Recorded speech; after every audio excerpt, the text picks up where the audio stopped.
Shalom Bapak Ibu Saudaraku di mana saja pada pagi hari ini. Salam damai sejahtera buat kita semua. Di mana pada pagi hari ini kita masih bisa diperjumpakan dengan sehat walafiat itu semua karena Tuhan sangat mengasihi kita. Tuhan masih memberikan kesempatan buat kita untuk berpikir menjalankan kehidupan menuju kehidupan yang kekal. Jadi semua itu Bapak Saudaraku bukanlah secara kebetulan. Bukanlah kita ini dipilih secara kebetulan, tapi karena Tuhan sudah memberi kepercayaan kepada kita sehingga kita masih dipakai untuk menjalankan seturut dengan kehendak-Nya. Jadi itu semua Bapak Ibu Saudaraku bukanlah hasil usaha kita, bukanlah karena kekuatan kita, tapi karena Tuhan sudah menaruh bibit umbi ke dalam tubuh kita, yaitu Roh Kudus. Jadi Roh Kudus itu adalah sebagai jaminan untuk mendapatkan memiliki kerajaan sorga. Jadi jika kita tidak dituntun dengan Roh Kudus, kita tidak akan mengerti, kita tidak akan tahu, kita tidak akan paham bagaimana sebetulnya jalan-jalannya Tuhan. Jadi ini semuanya Bapak Saudaraku harus kita undang Roh Kudus masuk dalam hati kita, sehingga Roh Kudus itulah yang membimbing kita, menuntun kita, menyertai kita, sehingga kita layak untuk menjadi anak-Nya, sehingga kita diberi kuasa, sehingga kita diberi kepercayaan kepada kita untuk mengalahkan kuasa-kuasa dunia ini. Jadi jika kita tidak dikuasai dengan Roh Kudus, tentu kita kalah, tentu kita tidak mampu, tentu kita larut seturut dengan kehendak dunia ini. Karena apa? Karena tidak ada pembelaan kita, tidak ada kekuatan kita, tidak ada kemampuan kita. Jadi itu Bapak Saudaraku, marilah kita buka hati kita, kita undang Roh Kudus masuk dalam hati kita, supaya Roh Kudus membela, menyertai, membimbing, mengajari kita untuk menjalankan seturut dengan kehendak Tuhan. Jadi Bapak Saudaraku, marilah kita kembali kepada firman kebenaran, yaitu Alkitab yang kita percayai sepenuhnya. Jadi jangan dikurangi, jangan ditambahi. Karena jika kita mengotak-atik firman Tuhan ini, sehingga kebenarannya tidak lagi seturut dengan kehendak Tuhan, sehingga firman Tuhan yang kita kotak-atik itu seturut dengan kehendak kita, bukan lagi seturut dengan kehendak Tuhan. Jadi kita hidup dalam dunia ini adalah seturut dengan kehendak Tuhan, bukannya seturut dengan kehendak kita. Jadi jangan pernah kita berpikir kita yang mengatur Tuhan, tapi Tuhanlah yang mengatur kita. Bagaimana Tuhan mengatur kita? Tentu kita pasrah mengikuti firman-Nya, taat dan setia, walaupun mungkin kita tidak mampu, mungkin bertentangan dengan diri kita, mungkin pun kadang-kadang kita itu sangat berat untuk menjalankannya, tapi itu tidak ada pilihan lain, karena firman kebenaran untuk menguji kita. Firman Tuhan itu untuk membawa kita ke dalam penyucian untuk bisa mendapatkan kerajaan surga. Jadi kita hidup dalam dunia ini bukanlah untuk dunia, tapi kita hidup di dunia ini untuk penyucian, untuk pengujian. Apabila kita lulus, kita akan mendapatkan kerajaan surga itu. Tapi jika kita tidak lulus, pasti kita tidak akan mendapatkannya. Karena apa? Karena tentu kita tidak menjalankan seturut dengan Alkitab. Tentu kita melakukannya seturut dengan pikiran kita, tentu kita melakukannya seturut dengan akal kita, sehingga kita bekerja untuk diri kita sendiri, bukannya bekerja untuk Tuhan. Padahal kita hidup dunia ini adalah untuk Tuhan, bukanlah untuk diri kita. Jadi semuanya itu Bapak Saudaraku, kita harus tahu siapa kita. Siapa kita? Apakah memang kita ini adalah anak Tuhan? Apakah memang kita ini anak dunia? Jadi kita harus mengerti supaya jangan kita ini larut dengan dunia ini. dikuasai dengan dunia ini, sehingga kita tidak bisa mendapatkan seturut dengan kehendak Tuhan, seturut dengan apa rencana Tuhan kita hidup dunia ini. Karena Tuhan mempercayakan kita dilahirkan ke dunia ini untuk mengerjakan pekerjaannya bagaimana seturut dengan kehendaknya. Jadi mari kita kembali kepada Alkitab yang kita percayai, taat dan setia, supaya kita itu bisa mendapatkan bagaimana seturut dengan kehendak Tuhan hidup di dalam dunia ini. Jadi mari kita baca Alkitab kita, di mana kita membaca pada pagi hari ini Efesus 1 ayat 3 mulai. Katanya begini. Efesus 1 ayat 3, terpujilah Allah dan Bapa Tuhan kita Yesus Kristus, yang dalam Kristus telah mengaruniakan kepada kita segala berkat rohani di dalam sorga. Jadi sini katanya tadi, terpujilah Allah. Kita dipercayakan untuk mendapatkan berkat rohani. Jadi ini bukanlah secara kebetulan, tapi karena Tuhan sudah mempercayakan kita. Karena berkat rohani ini bukannya gampang, bukannya mudah, bukan sama seperti manusia asal percaya selamat, asal percaya kamu sudah mendapatkan mahkota kerajaan sorga. Tapi kita melihat bagaimana seturut dengan kehendak Tuhan, bukanlah seperti itu. Ayat 4 mengatakan kepada kita, sebab di dalam Dia Allah telah memilih kita sebelum dunia dijadikan, supaya kita kudus dan tak bercacat di hadapannya. Jadi sini katanya tadi kita dikatakan supaya kita kudus, tidak bercacat di hadapannya. Jadi jika kita berpikir secara manusia, mungkinkah manusia tak bercacat? Mungkinkah manusia kudus? Tentu di kita tidak ada satupun yang kudus. Karena apa? Karena dari nenek moyang kita sudah berdosa. Tapi apakah kita mempertahankan keburukan kita itu? Apakah kita mempertahankan dosa kita itu? Bahkan kita mengatakan satupun manusia tidak ada yang kudus, satupun manusia tidak sempurna, sehingga kita mempertahankannya. Seharusnya jika kita menyadarinya, kita harus berubah, harus meninggalkan kebiasaan-kebiasaan lama kita itu. Dulunya hitam menjadi putih. Jadi ada perubahan. Jadi jangan kita mempertahankan hitam, jangan kita mempertahankan kegelapan kita itu, tapi marilah kita bercahaya, membuatkan terang, supaya kita itu berpindah karena kasih karunia. Karena kita sebetulnya hidup ini kita diangkat menjadi anak Tuhan adalah karena kasih karunia. Kita bukanlah anak pilihan, tapi kita karena kasih karunia. Kita mendapatkan firman kebenaran ini karena kasih karunia. Banyak saat ini orang Kristen tidak memiliki menjalankan firman kebenaran. Karena apa? Karena dia tidak dapat kasih karunia, sehingga dia mengatakan dosa saya sudah diampuni. Yesus sudah mati di kayu salib, darahnya sudah menyucikan dosa saya, sehingga saya sudah bersih, sehingga saya sudah layak, sehingga saya sudah menjadi anak Tuhan, sehingga saya sudah menjadi anak kerajaan surga. Itu dunia mengatakan. Kan memang betul Yesus sudah salib di kayu salib, dosa kita sudah diampuni ketika itu. Tapi dari Yesus disalib kayu salib sampai sekarang, apakah semua itu diampuni? Tentu tidak. Karena firman Tuhan mengatakan kerjakanlah keselamatanmu. Dan bahkan Tuhan mengatakan juga akan datang Tuhan menghakimi menurut perbuatannya. Nah, berarti jika dosa kita diampuni sampai kita meninggalkan dunia ini, berarti kita nggak perlu dihakimi lagi. Berarti tidak ada penghukuman lagi.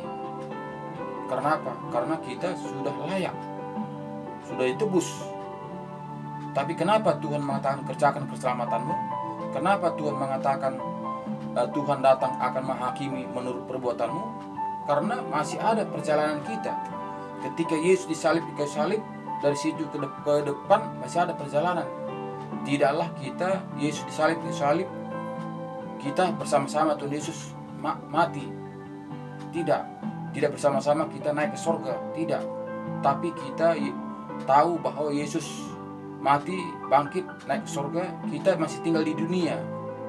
Jadi kita masih dikuasai dengan kuasa-kuasa dunia ini. Kita akan digesek, kita akan dinabobokkan, kita akan digiring perlahan-lahan untuk masuk dalam api neraka. Jadi itu harus kita mengerti bahwa kita ini masih di dunia. Tentu kita masih dikuasai oleh kuasa-kuasa dunia. Jadi jika tidak ada pembelaan kita dari Roh Kudus, kita tidak akan mampu. Karena kita ini manusia biasa, tidak ada kekuatan kita. Makanya Bapak Saudaraku, mari kita undang Roh Kudus untuk membela kita, supaya kita itu bisa melakukan seturut dengan kehendak Tuhan.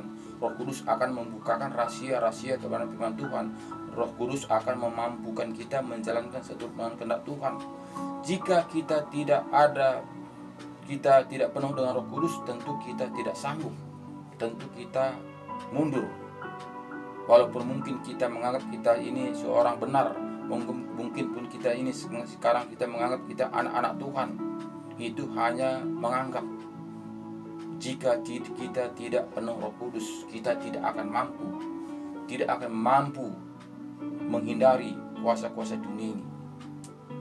Jadi ayat 5 mengatakan kepada kita, dalam kasih Ia telah menentukan kita dari semula oleh Yesus Kristus untuk menjadi anak-anaknya sesuai dengan kerelaan kehendak-Nya. Jadi sini katakannya kepada kita ditentukan dari adalah kehendak-Nya, dari kerelaannya. Jadi jika kita melakukan firman Tuhan dengan taat dan setia, tentu Tuhan mengasihani kita dengan mengangkat kita menjadi anak-anaknya dengan kerelaannya. Tapi jika kita masih mempertahankan ego kita, masih mempertahankan harga diri kita, tentu kita akan dibuang. Karena apa? Karena kita tidak mau kembali kepada firman kebenaran. Ayat 6 mengatakan kepada kita, supaya terpujilah kasih karunia-Nya yang mulia, yang dikaruniakannya kepada kita di dalam Dia yang dikasihi-Nya. Jadi sini katakannya tadi kepada kita, yang dikaruniakannya adalah yang dikasihinya. Jadi jika kita membuka hati kita menerima firman Tuhan, taat dan setia, tentu kita dikasihaninya. Karena kita tadi tahu bahwa kita itu bukanlah anak pilihan, tapi karena kasih karunia. Nah, jadi jika kita kasih karunia itu berarti bukan ditetapkan, bukanlah dipilih, tapi kita itu karena hati Tuhan ngakasih melihat kita sehingga Dia angkat menjadi anaknya. Berarti kita ini adalah anak cangkokan. Jadi kita harus sadar kita ini bukanlah anak pilihan. Bangsa Israel cuma anak pilihan, tapi kita adalah anak-anak cangkokan. Jadi kita itu harus super hati-hati. Karena apa? Karena kita ini karena kasih karunia. Karena kasihnya kita baru diangkat, bukan karena betul-betul anaknya. Karena Dia kasihan kita, karena sehingga diangkat.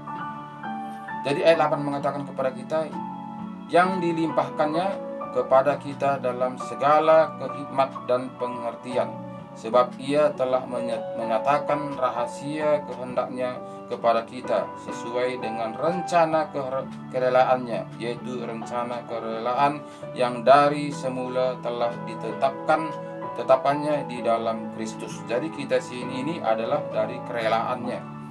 Jadi bukannya karena kita tahu tadi bahwa kita itu anak pilihan.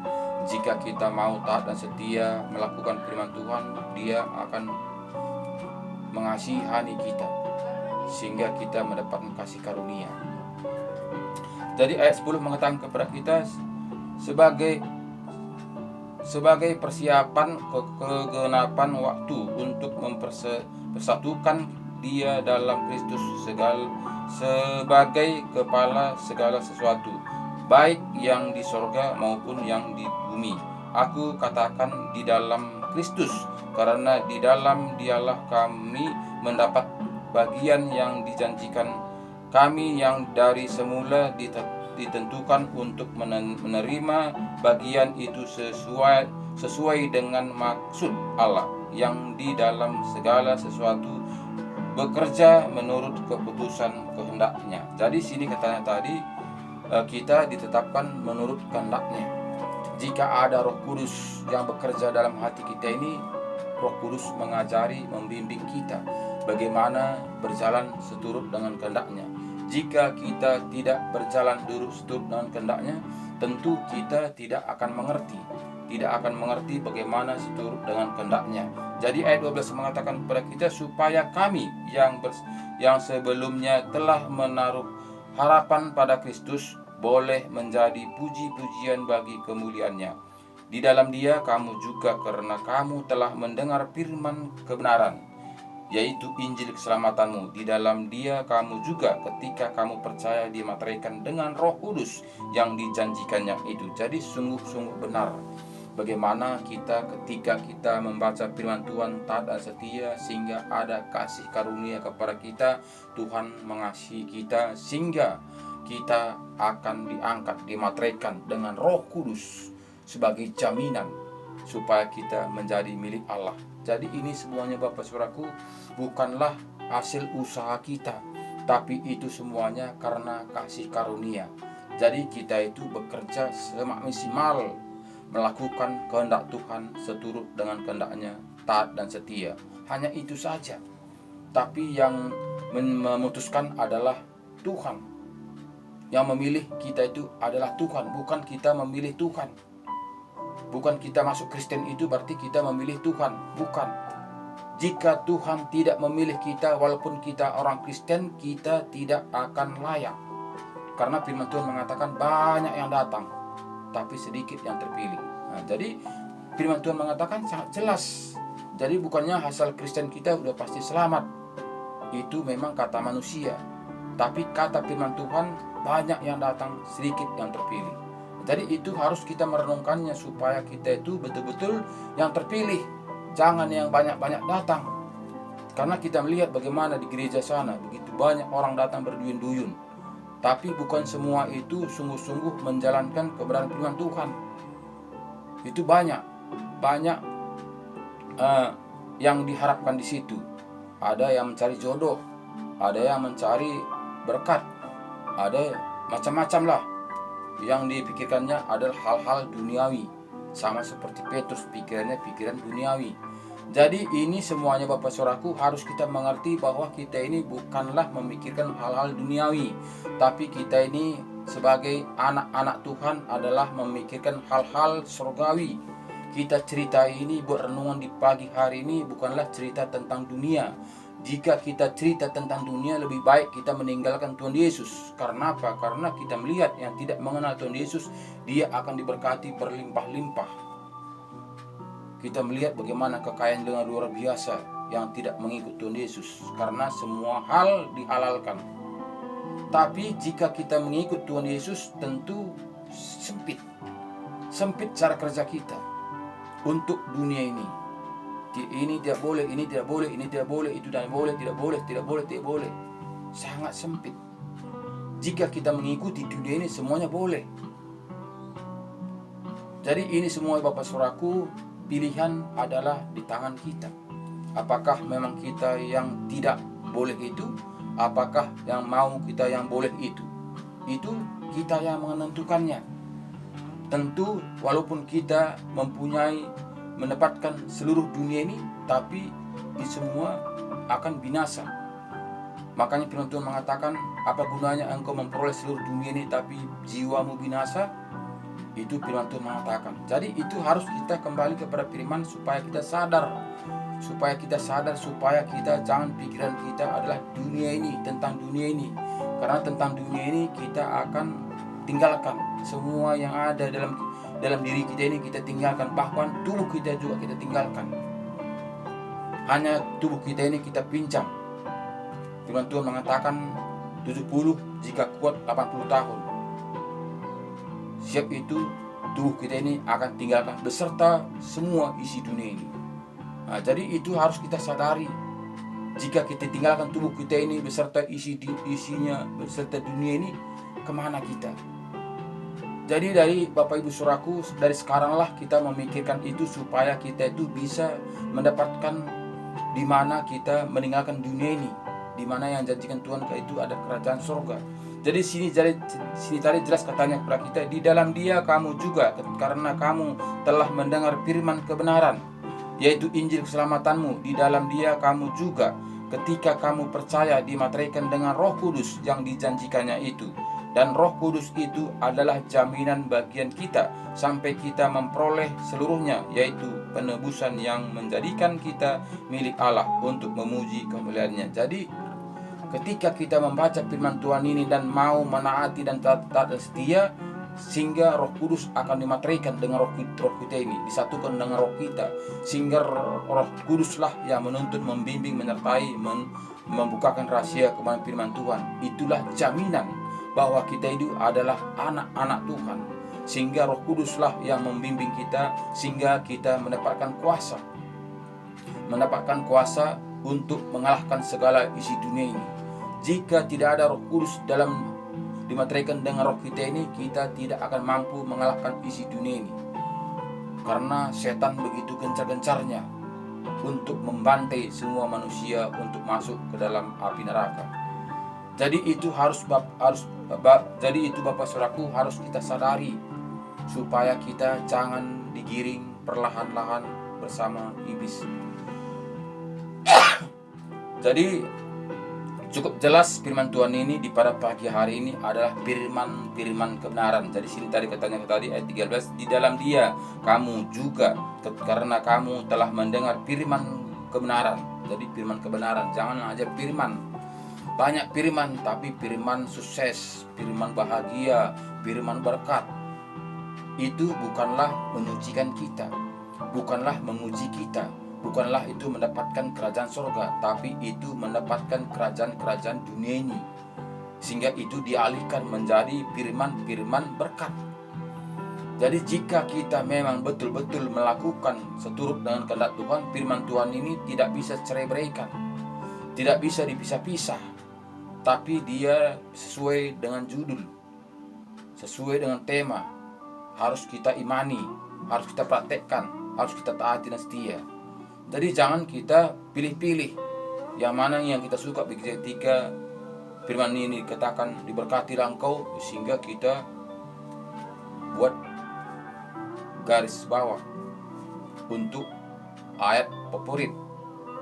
Jadi semuanya firman Tuhan ini harus kita konsumsi, harus kita imani, harus kita praktekkan, harus kita lakukan taat dan setia. Tidak bisa pilih-pilih. Jadi di sini tadi jelas katanya tadi ayat 13 mengatakan kepada kita, di dalam Dia kamu juga, karena kamu telah mendengar firman kebenaran, yaitu Injil keselamatanmu. Di dalam Dia kamu juga, ketika kamu percaya, dimateraikan dengan Roh Kudus yang dijanjikannya itu. Dan Roh Kudus itu adalah jaminan bagian kita sampai kita memperoleh seluruhnya, yaitu penebusan yang menjadikan kita milik Allah untuk memuji kemuliaannya. Jadi sini kita, Roh Kudus menjamin, memateraikan bahwa kita itu sudah menjadi anak-anak Allah.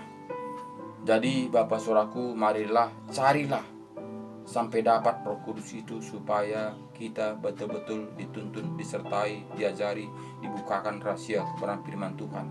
Jika kita tidak penuh Roh Kudus, kita tidak akan mengerti jalan-jalannya Tuhan, sehingga kita masih mengikuti aturan-aturan manusia, sehingga kita mengikuti apa kata manusia.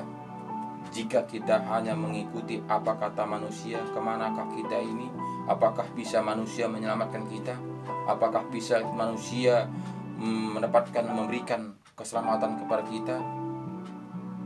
Jadi ini harus kita berpikir, Bapak Saudaraku, kita buka hati kita, harus kita menyadari siapa kita sebenarnya.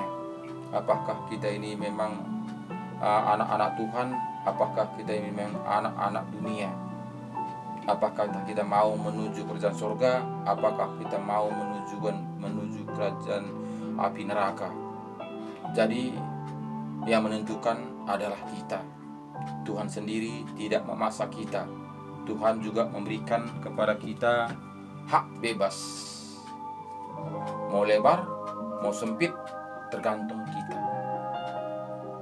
Jadi Tuhan tidak memaksa kita harus sana, harus sini, tidak. Jadi itu tergantung kita, karena Tuhan Yesus tahun 2000 lalu sudah memberikan contoh, sudah memberikan gambar, sudah memberikan jalan, sudah memberikan petunjuk. Tinggal kita, apakah memang kita mau melakukannya seturut dengan kehendaknya? Apakah kita mau melakukannya seturut dengan kehendak kita? Jika kita melakukannya seturut dengan kehendak kita, tentu kita tidak akan mendapatkannya. Tapi jika kita mau melakukan seturut dan kehendaknya, tentu kita pikul salib. Jadi itulah renungan di pada pagi hari itu, Bapak Ibu Saudaraku, untuk mengingatkan kita supaya kita super hati-hati, supaya kita jangan digiring perlahan-lahan ke api neraka beserta penghuni-penghuni dunia ini, Bapak Ibu Saudaraku. Itulah makanya kita buat renungan setiap pagi ini untuk membukakan hati kita supaya kita bersama-sama menuju kehidupan yang kekal itu, di mana Tuhan sudah janjikan kepada kita mendapatkan mahkota kerajaan surga. Jadi kita diberikan kuasa sebagai anaknya, kita diberikan kuasa, diberikan tanda. Jadi tidak sama seperti anak-anak dunia ini. Jadi kita itu diberi tanda sama seperti anak sekolah, Bapak Saudara. Anak sekolah itu, jika anak sekolah itu umpamanya perguruan baru, dia diberikan tanda bahwa di sini ditulis perguruan baru. Jadi tidaklah sama pakaiannya yang tidak sekolah dan bersekolah. Pakaiannya tentu ada seragamnya, ada kesepakatannya. Jadi kita juga sebagai anak-anak Tuhan, Bapak Saudaraku, ada tanda-tandanya, tidaklah seperti yang di dunia ini. Jadi kita sebagai anak Tuhan tampil beda. Jadi itu jika kita tidak penuh Roh Kudus, kita tidak mampu untuk melakukannya. Jadi itulah renungan pada pagi hari ini. Tuhan Yesus memberkati kita, jaga kesehatan, tetap taat dan setia, melakukan firman-firman kebenaran. Jangan ditambahi, jangan dikurangi, tapi lakukanlah semampu kita. Seberapapun pekerjaan-pekerjaan yang kita lakukan itu, Tuhan akan memperhitungkannya. Tuhan akan memberi upah. Semuanya itu tidak akan sia-sia, tapi semuanya itu akan diperhitungkan dengan Tuhan.